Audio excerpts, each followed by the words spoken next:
सौतेली माँ से प्यारी चाची। ओहो हो, ये देसी घी के लड्डू तो खाने में बड़े स्वाद हैं और ये कचौड़ी समोसे भी एकदम खस्ता बने हैं। वाह वाह वाह वाह। कुंती एसी की ठंडक में बैठी नवीन, फूली और रानी को ललचाते हुए दिखा दिखा कर लड्डू पेड़े खा रही थी। वहीं वो तीनों तपती धूप में आंगन में काम कर रही थी। अरे ओ रानी, फूली, ये फुहारपना मत दिखाओ, जल्दी जल्दी हाथ चलाओ। अरे ओ फूली, एकदम साफ से आंगन बाहर, और तू रानी जल्दी जल्दी उपले पात। जी रानी दीदी, मुझे भी लड्डू खाना है। नवीन ने हाथ बढ़ाकर लड्डू मांगा। माँ, एक लड्डू मुझे भी दो ना। ले ले ले, मेरे लाडे सर को लड्डू खाना है। ये कहते हुए बेरहम दिल कुंती उसका कान उमेट देती है। माँ बचाओ। बुला ले अपनी मरी माँ को, मगर वो नहीं आने की। बड़ा आया लड्डू खाने, चल भाग। कुंती ने उस बेचारे को न सिर्फ दुत्कारा बल्कि उसे जोर से धक्का दिया, जिससे नवीन का सिर गाय के खूंटे से जा लगा और वो लहूलुहान हो गया। दीदी, नवीन के सर से तो खून बह रहा है। इतने में वहाँ मनसा आ गई। उसे देखकर तीनों बच्चे उसके गले लग गई। मनसा मौसी। कुंती ने मनसा को पहली बार देखा था। इतने में उमेश खेत से लौट आया। कुंती तीनों बच्चों को छोड़ अंदर चली गई। रोते मन से मनसा ने कहा, उमेशी, क्या है ये सब? मेरी सहेली गंगा कहाँ है? जवाब दीजिए मुझे। उमेश मनसा को बीती बातें बताने लगा। देख गंगा, इस बार मुझे बेटा ही चाहिए। पहले ही इन दोनों मनहूसों को मेरी छाती पर मर दिया है। अगर इस बार भी बेटी पैदा हुई तो उसे खौलते दूध में डाल दूंगा। गंगा की शादी कुछ साल पहले ब्रिज से हुई थी, जिससे उसे दो बेटियां फूली और रानी थी। दोनों बच्चे जल्दी होने की वजह से गंगा का शरीर एकदम कमजोर हो गया था, मगर ब्रिज की जिद से वो तीसरी बार गर्भवती है। वो दिन रात भगवान के आगे यही विनती करती कि उसे बेटी ना हो, और उसने तीसरी बार एक बेटे को जन्म दिया। रानी, फूली, तुम दोनों को अपने भाई का ध्यान रखना है। ये कहकर गंगा ने अपने जन्मे बेटे को गोद में उठाकर कहा, मेरे लाल, मुझे माफ कर देना। मैं तुझे अपना दूध भी नहीं पिला सकती। मेरी उम्र तुझे लग जाए। जियो मेरे लाल। और खुद मरते हुए भी वो माँ अपने बच्चे को जीने की दुआएं दे गई। इधर गंगा की चिता की आग ठंडी भी न हुई और ब्रिज ने कुंती से दूसरी शादी कर ली और तीनों बच्चों के लिए सौतेली माँ ले आया। घर में कदम रखने के साथ ही कुंती ने उन पर अत्याचार ढाना शुरू कर दिया। कुंती उठकर आई और रोते बच्चे को देख दांत पीसते हुए कहा, अरे ओ नासपीते, बंद कर ये भैं भैं भैं, वरना चुटकी भर नमक चटा दिया ना तो तेरा भी खेल खत्म। माँ, इसे भूख लगी है, थोड़ा दूध दे दो। क्यों, ये राजा का बेटा है क्या जो दूध पिएगा? पानी चटा दे। दीदी, पिताजी, ये कैसी माँ लेकर आए हैं? ये बहुत बुरी है। ये सुन के कुंती ने बौखलाकर बेचारी फूली को बहुत पीटा। ये ले और मार खा, ये ले। दीदी, बचाओ मुझे। रानी अपने भाई को गोद में लिए अपनी सौतेली माँ के पैरों में गिर गई। माँ, छोड़ दो मेरी बहन को, उससे गलती हो गई। निकल गई हेगड़ी।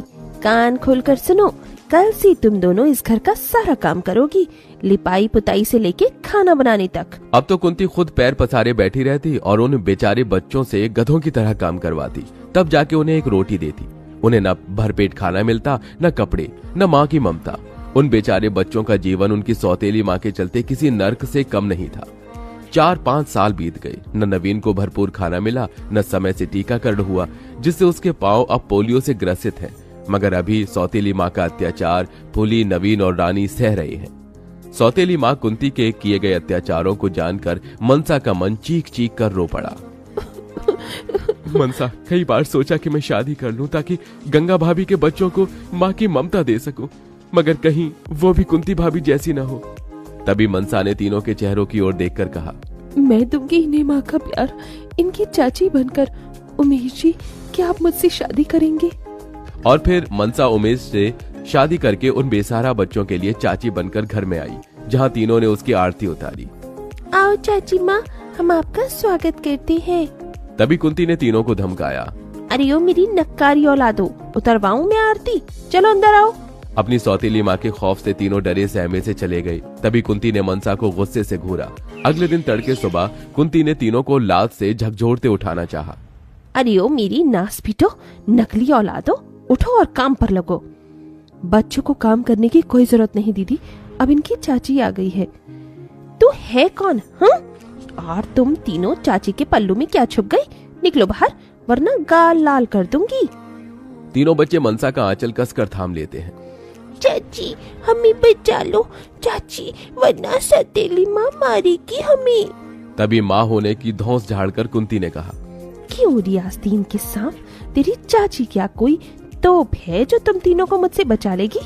चलते हो या दूं एक रखकर? तभी जैसे ही कुंती ने हाथ उठाया, मनसा ने उसका हाथ रोककर कहा, खबरदार, जो ने हाथ भी लगाया तो मुझसे बुरा कोई नहीं होगा। मनसा के इस कहे पर कुंती बौखला गई। तो होती कौन है इन पर हक जताने वाली? मैं उनकी माँ हूँ, इन्हें मार सकती हूँ?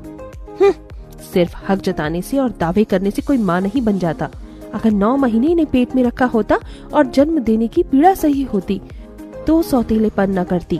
मुझे लगा था तुम्हारे अंदर प्यार से इन बच्चों के लिए ममता जगा दूंगी, मगर शायद तुम्हें प्यार की भाषा नहीं समझ आती। चलो जाओ यहाँ से। कुंती पैर पटकते हुए चली गई। तभी मनसा ने मुस्कुराकर कहा, तो जल्दी से बताओ मेरे प्यारे बच्चे क्या खाएंगे?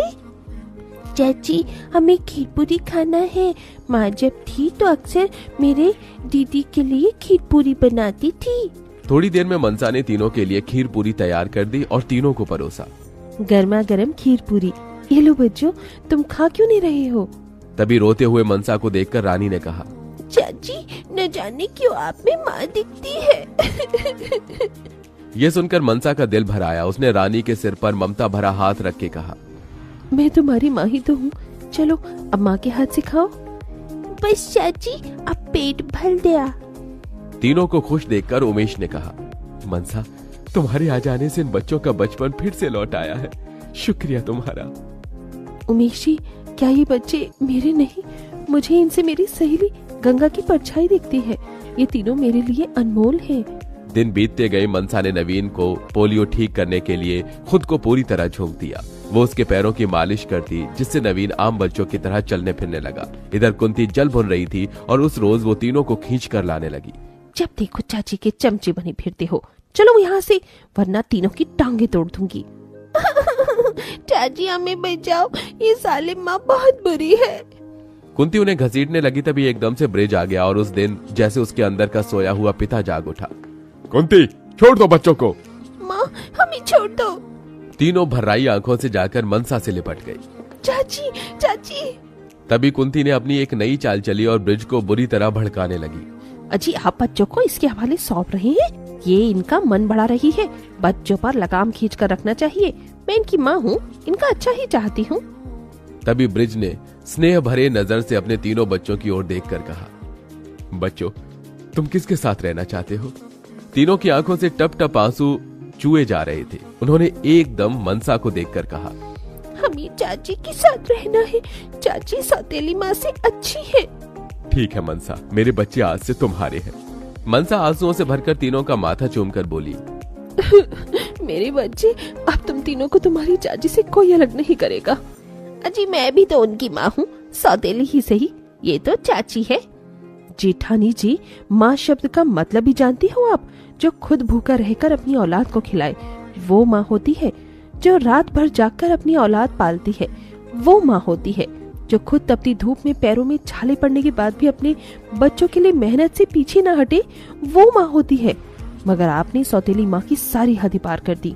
इन मासूम बच्चों को भूखा रखा, इन्हें मारा पीटा, अत्याचार किया। माँ शब्द आपके मुंह से भी गाली जैसा लगता है। शायद इसीलिए आज तक भी आपकी गोद भगवान ने भरी नहीं। मनसा के दिए जवाब ने कुंती को सच का आईना दिखा दिया। मुझे माफ कर दो बच्चों, मैं सचमुच माँ कहलाने की काबिल नहीं हूँ, मगर आज माँ का अर्थ तो जान पाई हूँ। तीनों ने कुंती को माफ तो कर दिया, मगर उनके दिल में मनसा की जगह कुंती कभी नहीं ले सकी।